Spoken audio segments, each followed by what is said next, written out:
അച്ഛൻ ഡെയിലി വീട്ടില് ഓരോരുത്തരെ കൊണ്ടുവരും.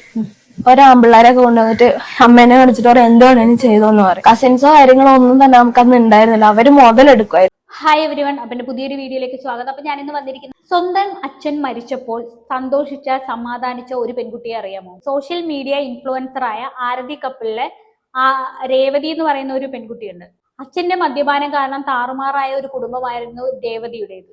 അപ്പോ ഈ രേവതി ഒരു ഇന്റർവ്യൂവില് ഈ അവരുടെ ജീവിതത്തിൽ ഉണ്ടായിട്ടുള്ള കൈപ്പേറിയ അനുഭവം തുറന്നു പറയുകയായിരുന്നു.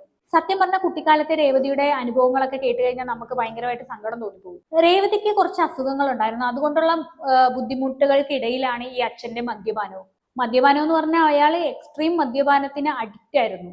മദ്യം കിട്ടിയില്ലെങ്കിൽ തെണ്ടാൻ പോലും മടിക്കാത്ത ആളായിരുന്നു. കൂടെയുള്ള മദ്യപാനി സുഹൃത്തുക്കൾക്ക് സ്വന്തം ഭാര്യയെ കാഴ്ചവെക്കാൻ പോലും മടിയില്ലാത്ത ആളായിരുന്നു. അങ്ങനെ നരകതുല്യമായ ഒരു ജീവിതമായിരുന്നു രേവതിയുടേത്. എന്തായാലും നമുക്ക് രേവതി പറയുന്ന അനുഭവങ്ങളുടെ ഡീറ്റെയിൽ ആയിട്ടുള്ള ഒരു വീഡിയോ ഉണ്ട്, അതൊന്ന് കണ്ടു. കുറെ വട്ടം ഞാൻ നോക്കിയിട്ടുണ്ട് എന്റെ ലൈഫില്, കുറെ വട്ടം. കാരണം എന്നെ കൊണ്ട് പറ്റണില്ലായിരുന്നു. വീട്ടിലിങ്ങനെ നടക്കുമ്പോ കസിൻസും ഫാമിലീസും അടുത്തുള്ളവരൊക്കെ വന്നിട്ട് ഇങ്ങനെ പറയും, എന്ത് കാര്യമുണ്ട്, തന്തേന്റെ അല്ലേ മോള്, തന്തേനെ പോലെ തന്നെ ആയിപ്പോയി, നിനക്ക് സൂയിസൈഡ് ചെയ്തുകൂടെ എന്റെ മുഖത്ത് നോക്കി ചോദിച്ചിട്ടുണ്ട്. കാരണം അത്രയ്ക്ക് എന്റെ അമ്മ അത്ര ബുദ്ധിമുട്ടുണ്ടെന്ന് അവർക്ക് മനസ്സിലായിട്ട് ഞാൻ എനിക്ക് ഒന്നും അറിയില്ല.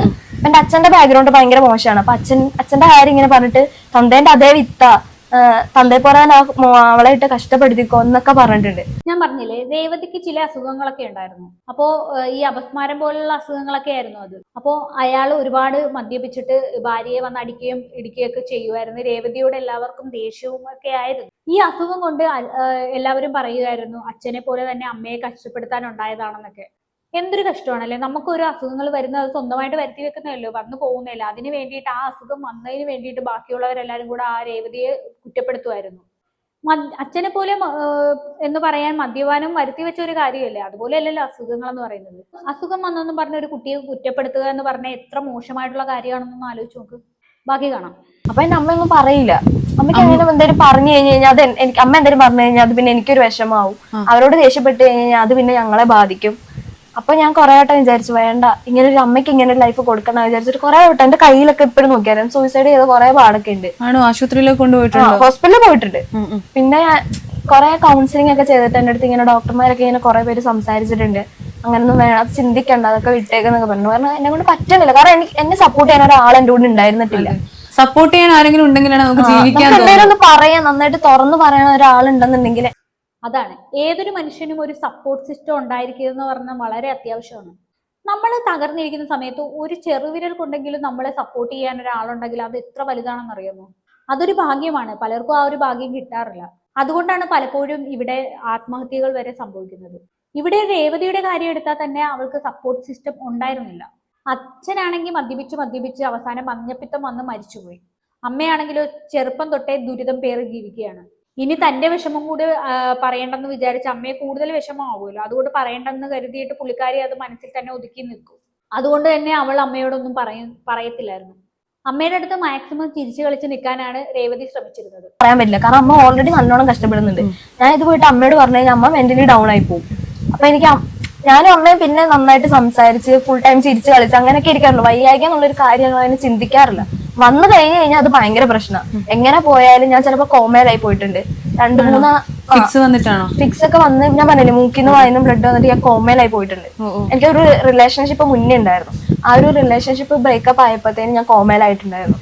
അത് പിന്നെ ഭയങ്കര പേടി അമ്മയ്ക്ക്. ഇവന്റെ അടുത്തും ചേട്ടൻ പറഞ്ഞിട്ടുണ്ട് നിനക്ക് അവളെ പറ്റി അറിയത്തില്ല.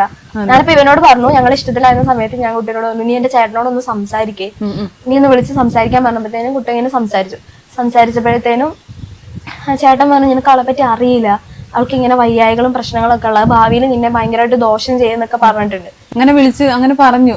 കാരണം ഞാൻ ഇവളെ കാണുമ്പോൾ ഇവള് മെഡിസിൻ കഴിക്കുന്നുണ്ട്. അത് ലൈഫ് ലോങ് ഉള്ള മെഡിസിനാ. അത് കഴിഞ്ഞിട്ട് ഇപ്പൊ ഞങ്ങൾ ഈ ഒരു നല്ല ഇവള് ഓക്കെ, അതായത് കുറച്ച് ഹാപ്പി ആയി. അത് സംഭവം ഉണ്ടായില്ല ഇത് ഇവൾക്ക്. അപ്പൊ അങ്ങനെ മെന്റലി ഇവള് അങ്ങനെ ഇതാ. അപ്പൊ ഇപ്പൊ കുറച്ച് ഹാപ്പി ഒക്കെ ആയി.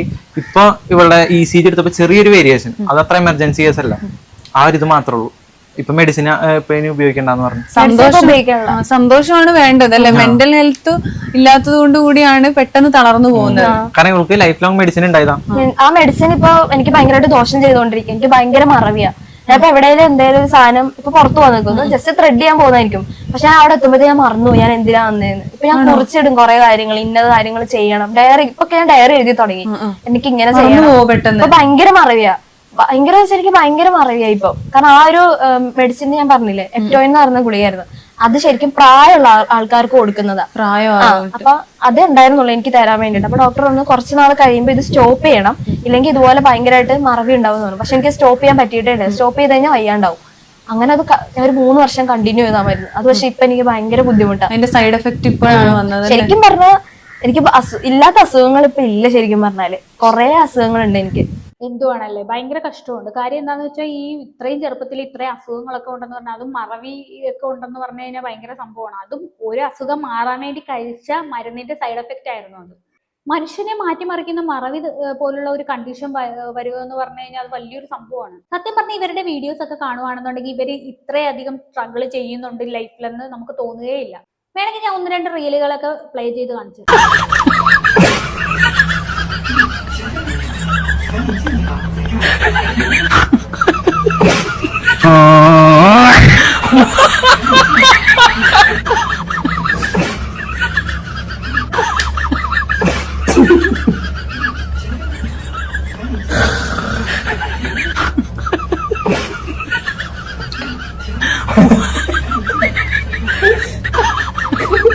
പെണ്ണുങ്ങൾക്കത് മനസ്സിലാവുള്ളൂ.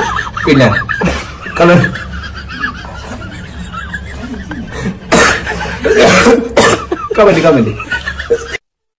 അപ്പൊ അമിതാഭ് ബച്ചനെ നമുക്ക് വെറ്റി നോക്കാം.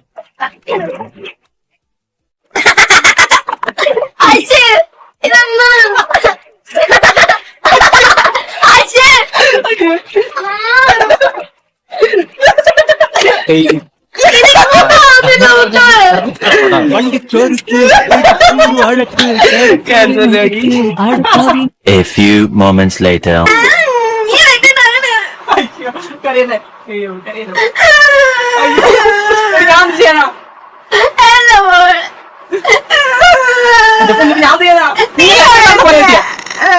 നീ പറഞ്ഞ പോലെ പറ്റിയ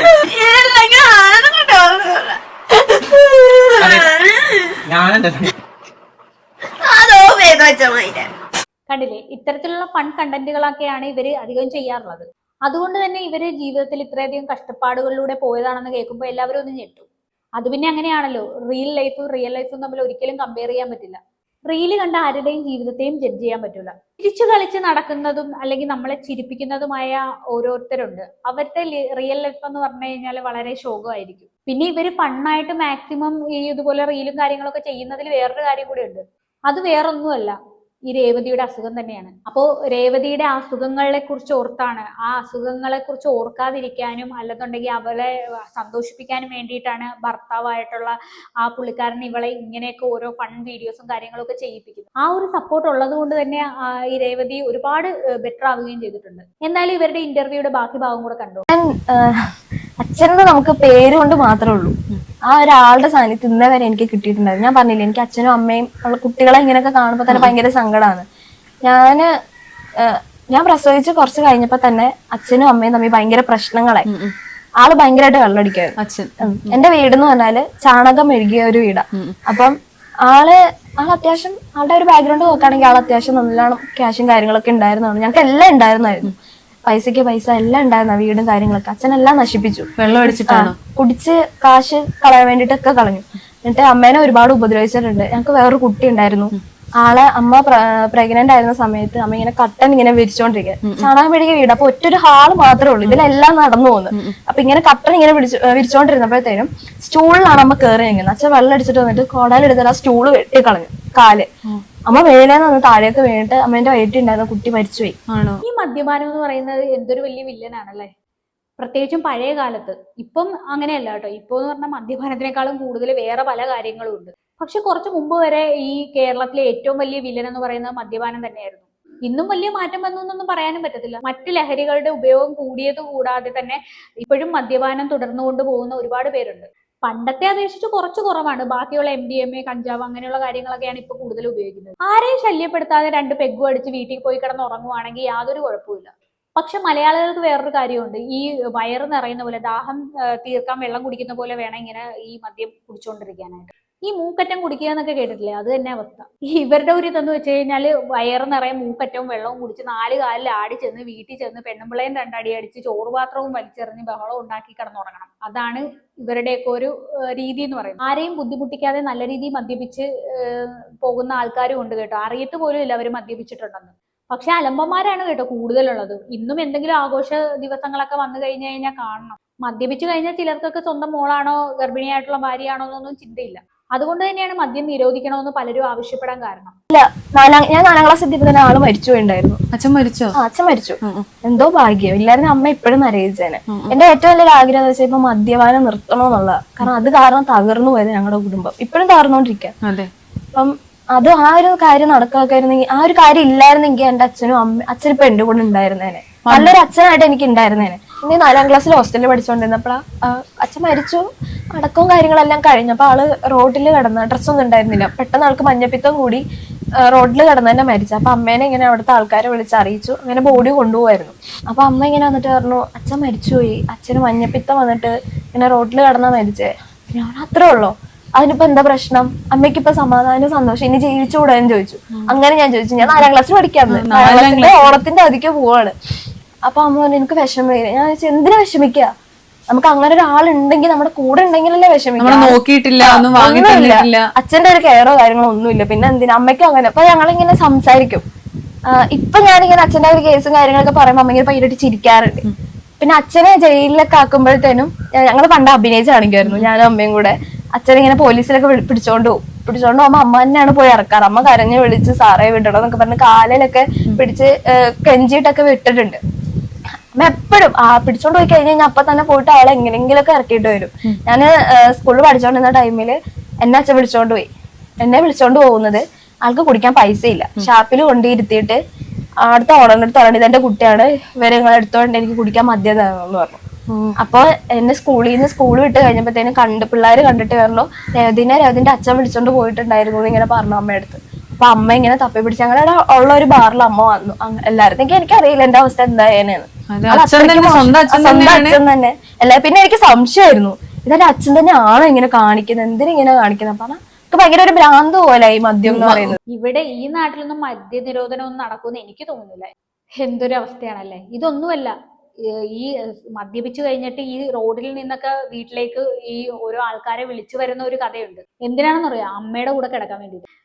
എന്തായാലും ഞാൻ പറയുന്നില്ല, നിങ്ങൾ തന്നെ ഒന്ന് കേട്ടു. അച്ഛൻ ഡെയിലി വീട്ടില് ഓരോരുത്തരെ കൊണ്ടുവരും, ആമ്പിള്ളേരൊക്കെ കൊണ്ടുവന്നിട്ട് അമ്മേനെ വിളിച്ചിട്ട് പറയും എന്താണ് ചെയ്തോന്ന് പറയും. അന്ന് നാട്ടുകാരുള്ളതുകൊണ്ട് തന്നെ അമ്മയ്ക്ക് ഭയങ്കര ഒരു സപ്പോർട്ടായിരുന്നു. കസിൻസോ കാര്യങ്ങളോ ഒന്നും തന്നെ നമുക്ക് അന്ന് ഉണ്ടായിരുന്നില്ല, അവര് മുതലെടുക്കുമായിരുന്നു. അങ്ങനെ ആ ഒരു സിറ്റുവേഷൻ ആയിരുന്നു. കുടിച്ചിട്ട് മൊത്തം ഒരു ഭ്രാന്ത് പോലെ. എനിക്ക് ഇപ്പോഴും ഓർമ്മയില്ല, ഞാനും അച്ഛനും അമ്മയും കൂടെ ഇങ്ങനെ ഇരിക്കുന്ന ഒരു ഹാപ്പി ആയിട്ട് ഇരിക്കുന്ന ഒരു വിഷ്വൽ പോലും എനിക്ക് ഓർമ്മയില്ല, അങ്ങനെ ഇരുന്നിട്ടേ ഇല്ല. എന്തുവാ അല്ലേ, മദ്യപിച്ചു വന്നിട്ട് സ്വന്തം ഭാര്യയെ കൂട്ടിക്കൊടുക്കുക എന്നൊക്കെ പറഞ്ഞു കഴിഞ്ഞാൽ എന്തായാലും ഇയാളെ ചത്തത് നന്നായി. അല്ലെങ്കിൽ ഇന്നും ആ കുടുംബം ഇതിനേക്കാളും ഇരട്ടി അനുഭവിക്കേണ്ടി വന്നേനെ. നിങ്ങൾ തന്നെ ഒന്ന് ആലോചിക്ക്, മദ്യപാനം കൊണ്ട് എത്ര ജീവിതങ്ങളാണ് ദുരന്തപൂർണമായി തീരുന്നത്. വീട്ടിലുള്ള സ്ത്രീകളാണ് ഇതിന് കൊണ്ട് കൂടുതലും കഷ്ടപ്പെടുന്നത്. ഞാൻ നേരത്തെ പറഞ്ഞ പോലെ മദ്യമൊന്നും ഇവിടെ നിരോധിക്കാൻ പോകുന്നില്ല. നമുക്ക് ആകെ ഇവിടെ നിയന്ത്രിക്കാൻ പറ്റുന്നതെന്ന് പറഞ്ഞാൽ സ്വയം നിയന്ത്രിക്കുക, അത്രയേ ഉള്ളൂ. നമ്മൾ കാരണം ആരുടെയും ജീവിതം ദുരിതത്തിലാവരുത് എന്നൊരു നിശ്ചയം മനസ്സിലുണ്ടാവുക. ആകെ ഒരു ജീവിതമല്ലേ ഉള്ളൂ, അതിങ്ങനെ മദ്യപിച്ച് മറ്റുള്ളവരെ ബുദ്ധിമുട്ടിച്ച് ഇങ്ങനെ ജീവിക്കണോ? എന്തായാലും എല്ലാവരും സ്വയം ചിന്തിച്ച് തീരുമാനം എടുക്കുക. അല്ലാതെ എനിക്ക് കൂടുതലൊന്നും പറയാനില്ല. ഇത് കേട്ടിട്ട് നിങ്ങൾക്ക് എന്താണ് തോന്നുന്നതെന്ന് വെച്ചാൽ താഴെ കമന്റ് ബോക്സിൽ കമന്റ് ചെയ്യുക. അടുത്തൊരു വീഡിയോയിൽ കാണാം. അതുവരെ ബൈ ബൈ.